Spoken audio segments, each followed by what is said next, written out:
So, welcome to this session of International Business Environment. And in our last session, we were discussing regarding some of the characteristics of globalization. Characteristic chronologically in terms of how it changed things, you know, globally or in terms of trade worldwide. And we were discussing regarding intellectual property rights and how it has increased and how it has resulted in harmonization of this intellectual property rights across nations, and how the intellectual property rights of one country is being recognized by another country. Now, going forward, you know, following this globalization of production and markets, the world trade has grown faster than world output in the last 2 3 decades. Now, this foreign direct investment, or what we call as FDI, has surged imports and have penetrated more deeply into the world's industrialized nations. And this have also increased competitive pressure also.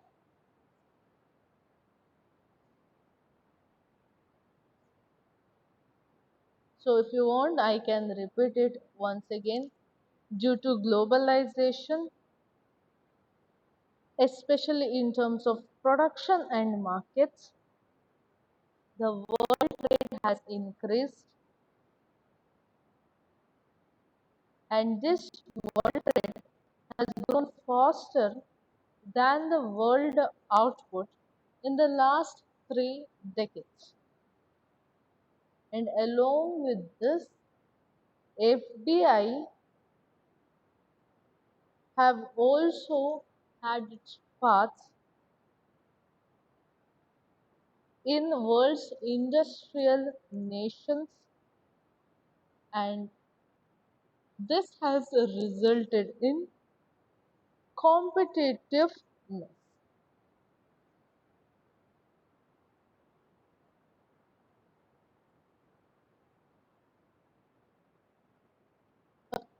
Now, moving forward, the development in terms of technology, or the development in terms of microprocessor, or in very simple words, the development of computers and other related developments in field of communication and in information processing technology have helped from the firms in their worldwide operations into sophisticated information networks. Or you can simply take down as an increase in sophisticated information networks.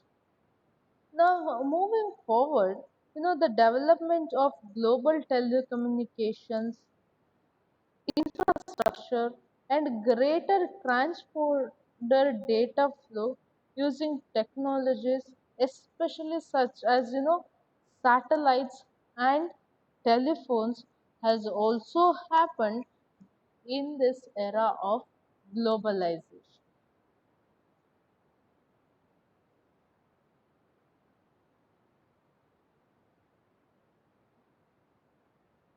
Okay. Now, this particular globalization has also increased the number of standards that are being applied globally. And when we speak regarding standards, standards in terms of copyrights and patents.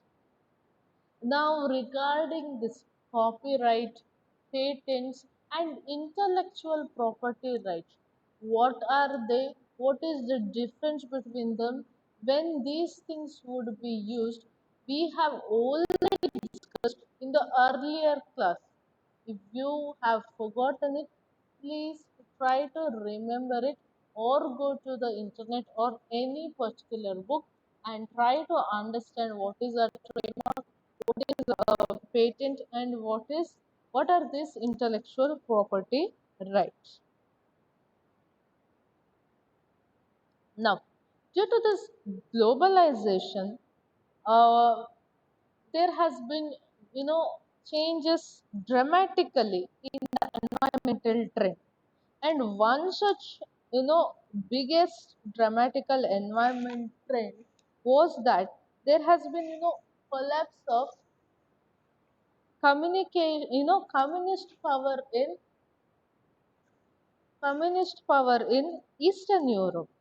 Now, due to this fall of communist power in Eastern Europe, it has created enormous or huge, long run opportunities, especially for international business. Now, this has, in addition, has helped the move towards free market economies in countries like, China, Latin America, and also India. And when these countries moved towards free trade, it created opportunities. And you should always remember that it is not only opportunities, but for some part, it has also created threats. Now, what you can take down is that due to globalization, there has been dramatic environmental change with the fall of communist power in Eastern Europe. And this has resulted in free trade for countries like China, Latin America, and India. And with the free trade, it created opportunities for Western international bonds.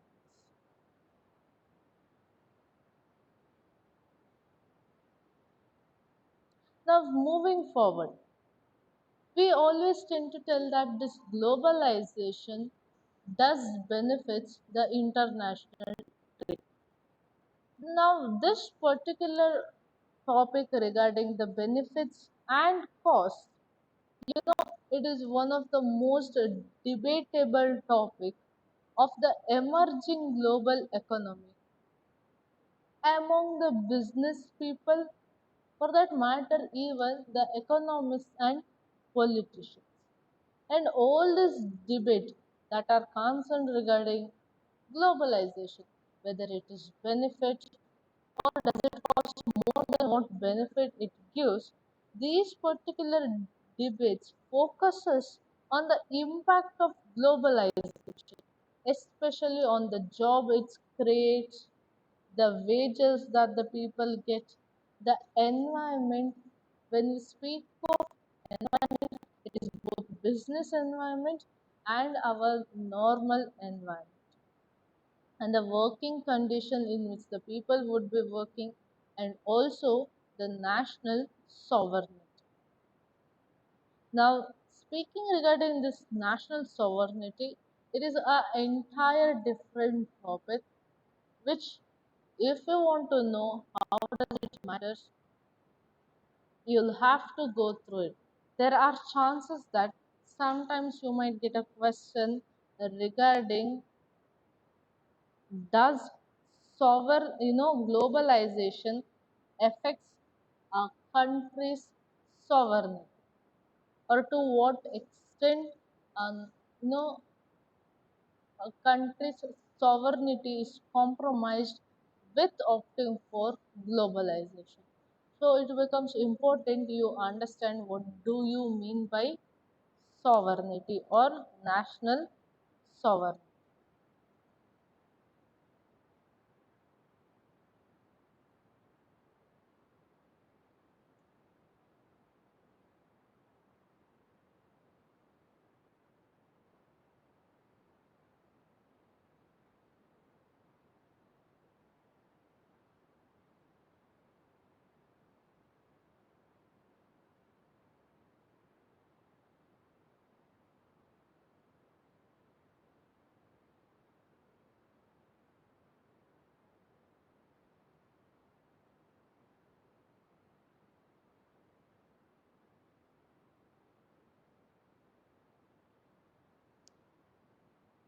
Now, moving forward, there are people, especially some of the economists, they argue that even terrorism has adopted globalization with attacks in foreign countries that have no direct relation with one another.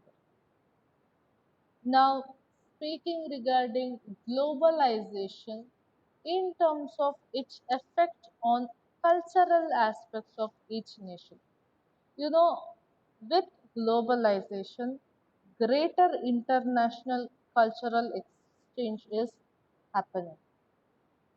Now, there is spreading of what we call as multiculturalism, and there is also better individual access to cultural diversity. Now, these cultural diversities, what we call, or these imported cultures, can easily supplant the local culture, and this can cause a reduction in diversity through hybridization or even assimilation. Now, speaking about this cultural diversity, the most prominent form of diversity, we tell it in terms of westernization. Now, this westernization and easternization, we had discussed regarding this in our second semester, if you all can recall it. Now, the globalization in terms of culture has also created international travel and tourism. Now, due to this, there is greater immigration, including illegal immigration. This illegal immigration especially happens in the borders between two countries which share the land borders easily, and their illegal immigration is tend to happen frequently, more easier. So under cultural impact of globalization, what you can take down is how the cultural changes, how there is multiculturalism prevailing, how does it supplant the local culture, how, what do you mean by westernization, and also in terms of travel and tourism, how it has affected and what has happened to the immigration policies of countries.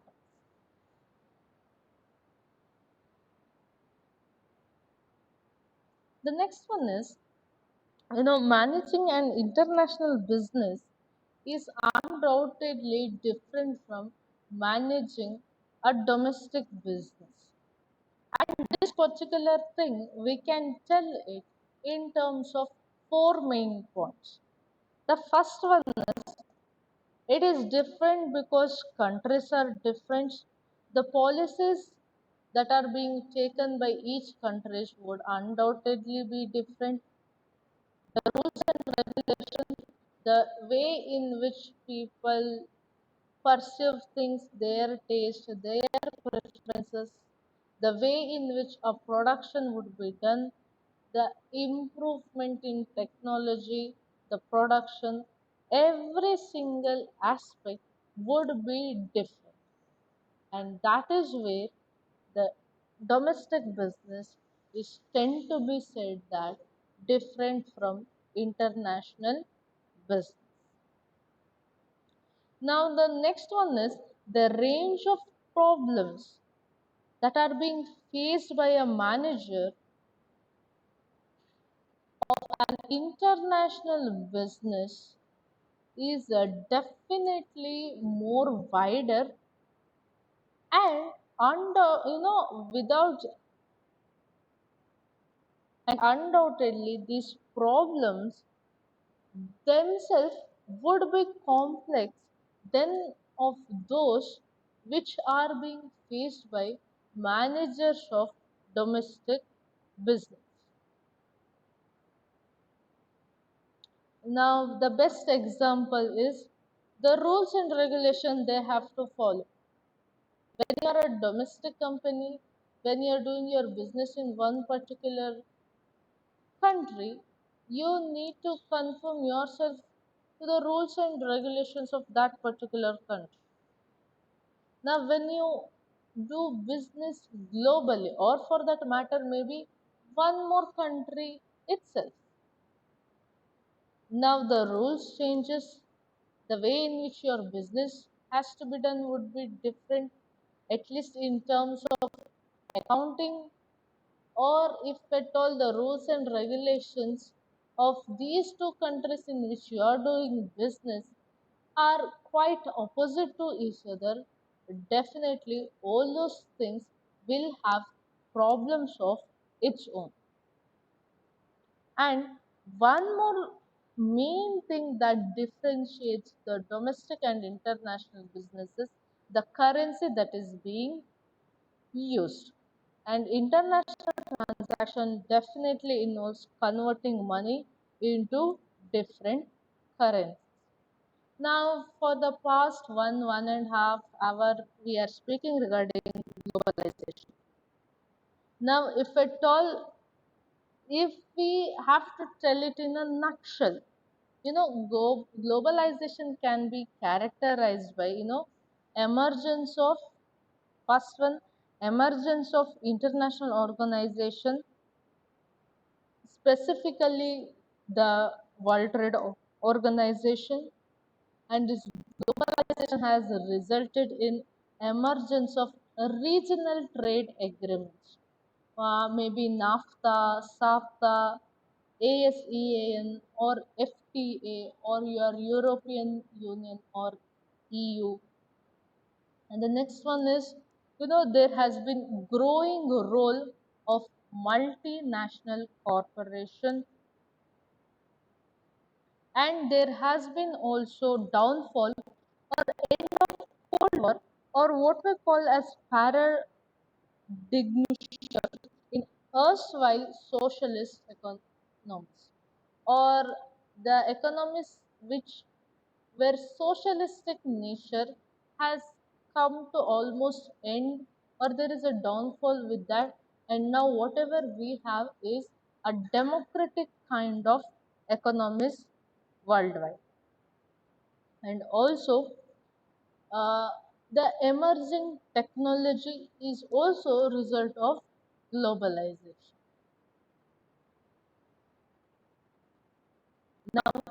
With WTO, what happened was, by signing the agreement, more than all the members, especially more than 170, 180 countries, they agreed to either reduce or to eliminate tariffs, and also to eliminate non-tariff barriers. Now, why did this tariff come? Because with globalization, when the globalization affected adversely for countries, they went in for what we call as economic nationalism. With economic nationalism, they started to have a restriction on trade in terms of tariffs and non-tariff barriers. And that resulted in world trade coming down. And that's when WTO came up with GATT. And as a result of that, when the member countries signed, it resulted in free flow of factors of production, that is especially capital, labor, machines, and also raw materials. And due to that, world is becoming borderless. And as far as we are concerned, or as far as trade is concerned, and organizations have wide opportunity in terms of, maybe new market, new sources of raw materials, and also human resources and capital.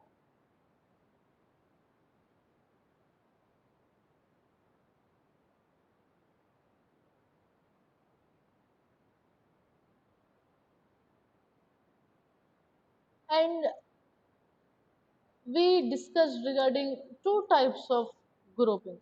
One is World Trade Organization, which encompasses its members all over the globe. Now, on the other hand, we do have national groupings or regional trade agreements like NAFTA and SAFTA. Now, when you compare these two, the the speed or pace, what we call as, now the pace of eliminating trade barriers is comparatively slow at World Trade Organization. And also, it faces various bottlenecks at times. But then these regional groupings have definitely, achieved remarkable success, not only in terms of, reducing tariffs internationally, but at least eliminating them in the regional level. Now, that is to tell there are, no trade barriers in NAFTA countries, USA, Canada, and Mexico. And also, you can take into consideration the European Union. The EU has gone one step ahead and it has launched a single currency for the entire members, that is Euro, now which is accepted in most of the US nations. And speaking about EU, this regional groupings, you will also have to know what is Brexit. Why did this idea of Brexit came into existence, and what are the things has happened, and what is the result of Brexit? Brexit is nothing but Britain's exit from European Union. It is your work to know whether whether Britain has actually exited European Union or not. Now, speaking about this, you are not just understanding what is EU or European Union. You also have to know why did they form European Union in the first instance.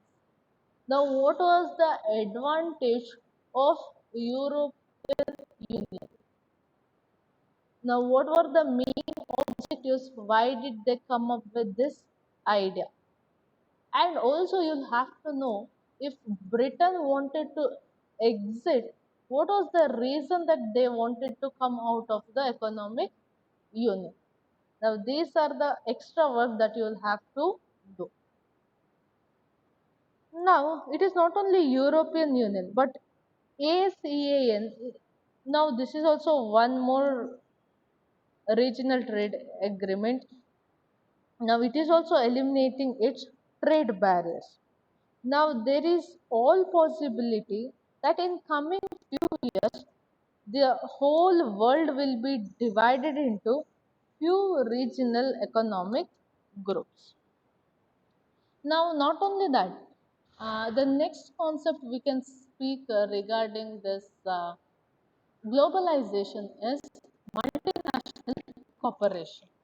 Now, entire chapter you have for this particular multinational corporation. Now, it has been said that the multinational corporation is the most powerful institution in the world today. And indeed, the process of globalization, which is radically transforming our world, is undoubtedly largely driven by the rapid growth and spread of these corporations.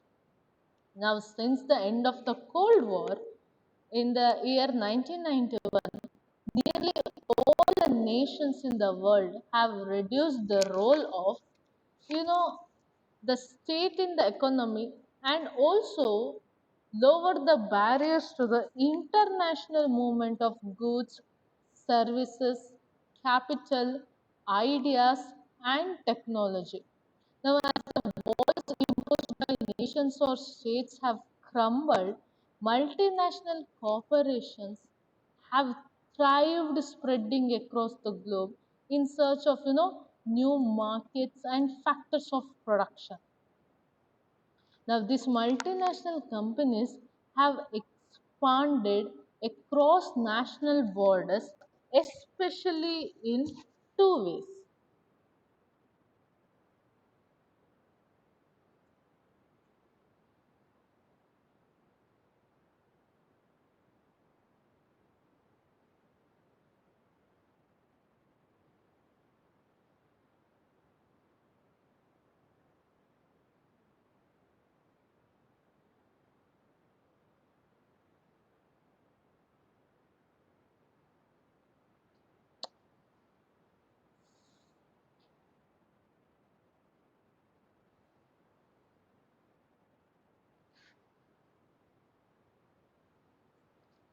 Now, these multinational corporations have expanded first in terms of trade, and the second one in terms of FDI, or foreign direct investment.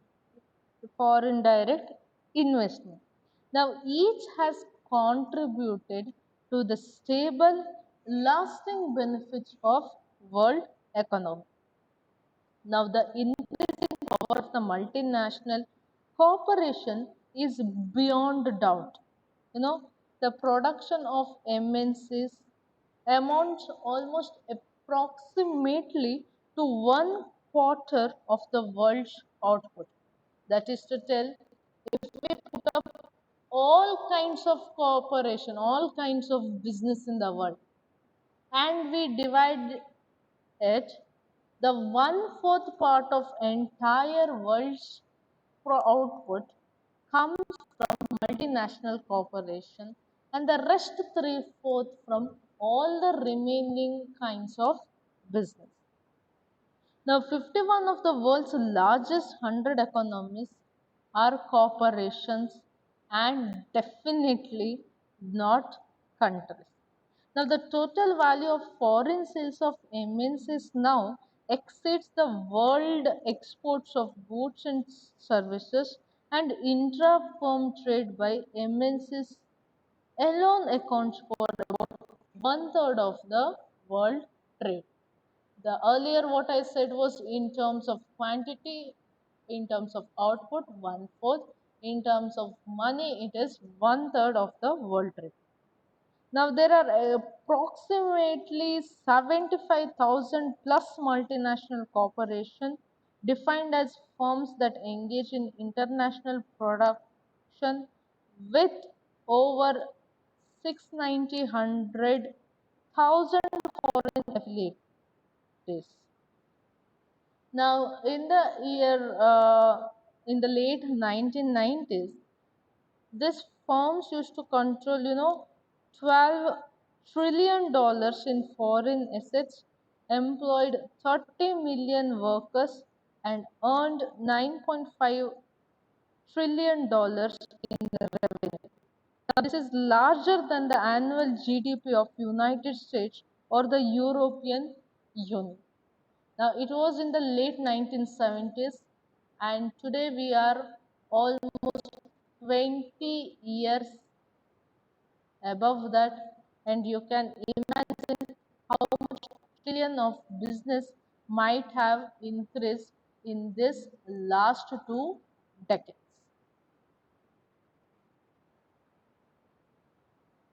Now, this rapid growth of MNC is undoubtedly a direct result of the worldwide liberalization of trade and investment.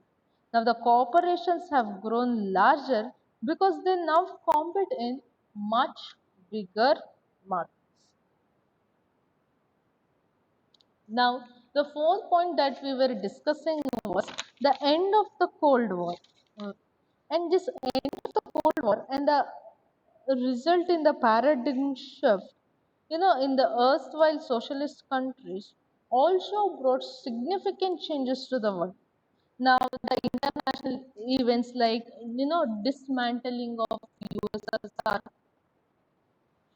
and the end of, communist regimes other than those of USSR and Eastern Europe, the unification of Germany, the communist government of China inviting FDI, and also erstwhile closed economies like India following policy of liberalization, privatization, and globalization have contributed in changing the entire world into one economic theater. And the last thing that we were discussing was technology. Now, this technology is working definitely as a catalyst to multiply the pace of globalization. Now, what is a catalyst? You'll have to understand it by yourself. Now, communication has brought significant changes in the way business is done. Now, because of communication technology, organizations are fragmenting their operations all over the world. Now, the organizations are establishing, three basic research centers in US and Britain, and value-added research centers at China and India. Now, production facilities are shifted to Southeast Asia, India, China, or Mexico. Designing is going to Italy and France. Quality control methods are applied from Japan, and then the product is marked all over the world. Now, all these activities can be coordinated and managed only through the modern means of communication and technology. Now, it is because of technology that organizations are able to take advantage of such big opportunities. Now, what becomes important is we'll have to understand the impact of globalization on the function of this corporation. That's what matters to us, right? Being a MBA graduate, we'll have to know not what is globalization, how does it happened, what is it history, how did it affect, whether it did it affect positively, negatively. What becomes important is we understand how did it impact the corporations. Now, the corporations today are changing their strategies and are recognizing their functions to cope up with the changed scenario, whether it is their production process or location, product strategy, marketing finance, HR policies, etc. Now, organizations have incorporated some of the following changes, especially in terms of designing in global environment, production location selection, a rationalized production,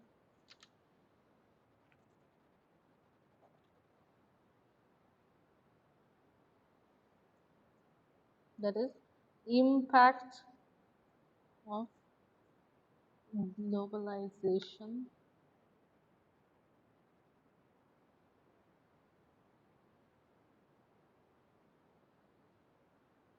on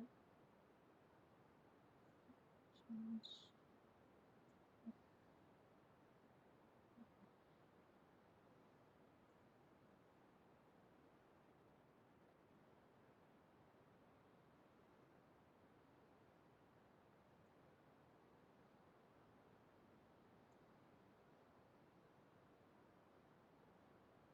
Now, speaking regarding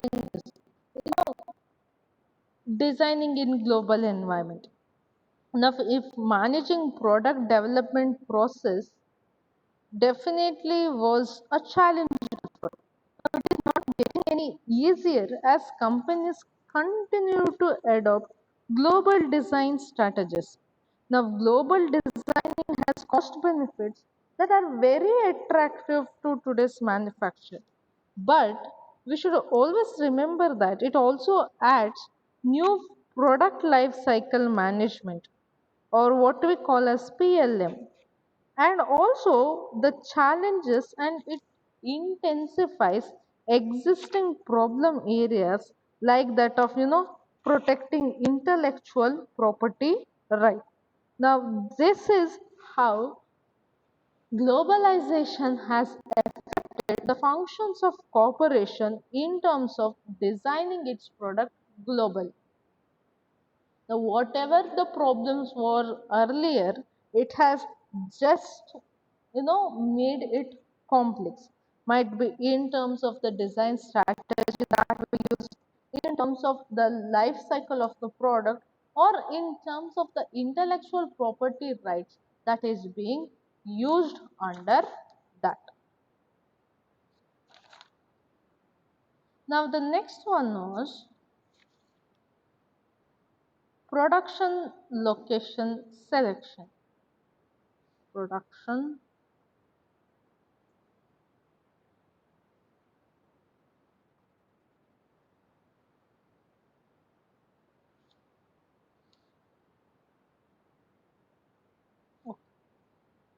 now there is a corporation called as GEMS or GE Medical System. Now there was a person called as Jeffrey Immelt of this particular GE Medical System or GEMS. He was the one who pushed for acquisition to build up scale because for leading global competitors and research and development to sales ratio of at least 8% represents a significant scale of economies. But he also implemented a production strategy that was invented to arbitrage cost differences by concentrating manufacturing operations and ultimately over other activities. Wherever in the world they could be carried out more efficient. Now, because of this particular method that he adopted, by the year 2001, GMS had already obtained 15% of its direct materials purchased from and had located 40% of manufacturing activities in low cost countries. That is to tell, with the globalization, you need not bring raw materials from the country where you have situated. You need not assemble them in the one place itself. You can bring different components, maybe raw materials from one, design from another, produce it somewhere else. And in doing this particular work, you see that there is cost efficiency in whatever you do. And as a whole, it would contribute for economies of scale for your organization.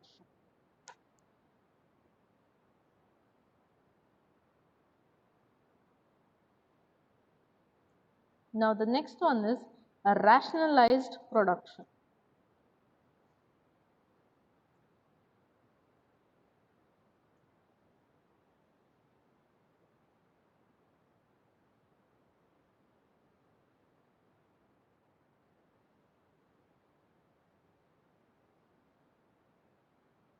Now we were, you know,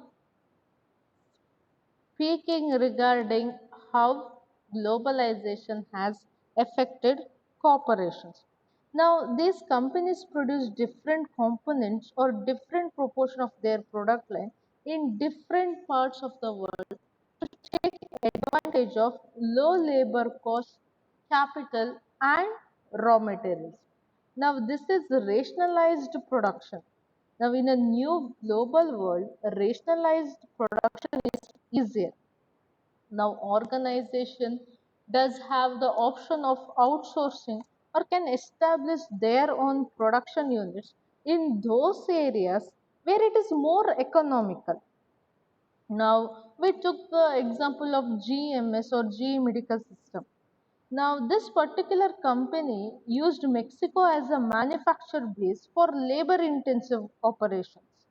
And today, Japanese are selling their cars made in America to the American consumer, while Americans are selling American cars made in Japan. Now, not only this, British firms are selling cricket bats which are made in India, or for that matter, Asia manufactures sports shoes for almost all the major shoe manufacturers. Now, much of the production of motherboards for the personal computers that we use is located in Taiwan. Now, Japanese brands have less than a 50% share of the US market for microwave ovens, but over 70% of the manufacturing is done by Japanese companies. And after liberalization in economies of countries like India and China, a great shift in location is going on as more and more organizations are shifting their labor intensive operation to these locations. And the main reason is India and China are labor intensive countries. That is to tell, labor is available at a cheaper rate compared to any other countries here in India and China. Not only that, in terms of skills, they are also better. Now moving forward, Thailand, Vietnam, Indonesia, for that matter even Malaysia, Philippines, Singapore are small countries by themselves. But as they become member of ASEAN, the whole region become or the whole region became attractive from a business point of view, and more companies started establishing their manufacturing units there. Now, to take the advantage of low cost and vast market.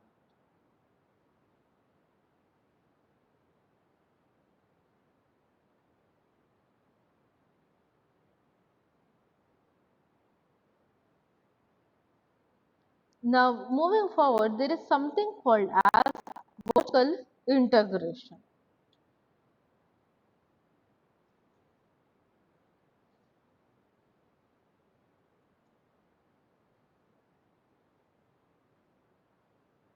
Now, speaking regarding this, now vertical integration is a company's control of the different stages in a value chain of production, from raw materials to production to final distribution of the product. Now, as international trade barriers are becoming less relevant, organization can combine resources located in more than one country. Now, to speak about this, like Indian Petrochemicals Company, who have world-class refining capacities, import petrol. But under the new system, they are allowed to invest abroad and are acquiring oil wells overseas to ensure that they have a regular supply of oil in future. And similarly, a company called as Shell acquired oil wells the world over and has refineries now across the globe. Now, companies are vertically integrating themselves. Now, recently, if you see, Videocon acquired the picture tube manufacturing capacity of Thomson and got access to picture tube manufacturing in many countries, including Europe.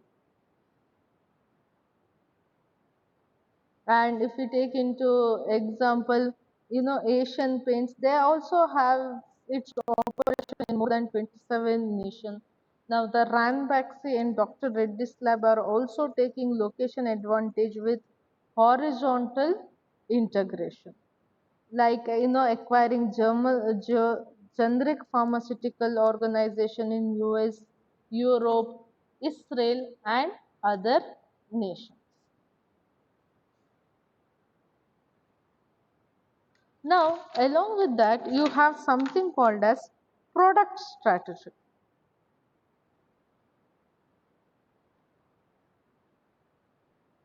Now, speaking about this product strategy, we can take into example of the Coke or Coca-Cola company.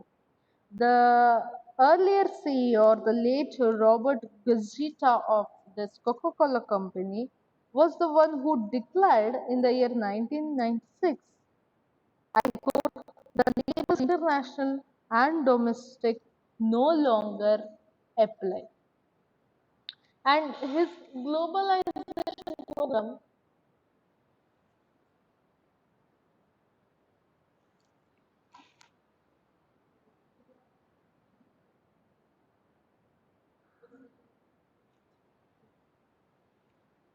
sorry, now he was the one who labeled international and domestic. He was the one who said, no, the labels international and domestic does not apply any longer. Now, his globalization program often summarized under the tagline Think Global, Act, Think Global, Act Global, and had included an unprecedented amount of standardization. By the time he passed away in the year 1997, Coca-Cola derived 60% of its revenue and 77% of its profits from outside North America. Now, to cross borders, organizations have to face a very critical question, that is product standardization versus product adoption. And now this becomes your work that you understand what is the difference between product standardization and product adoption.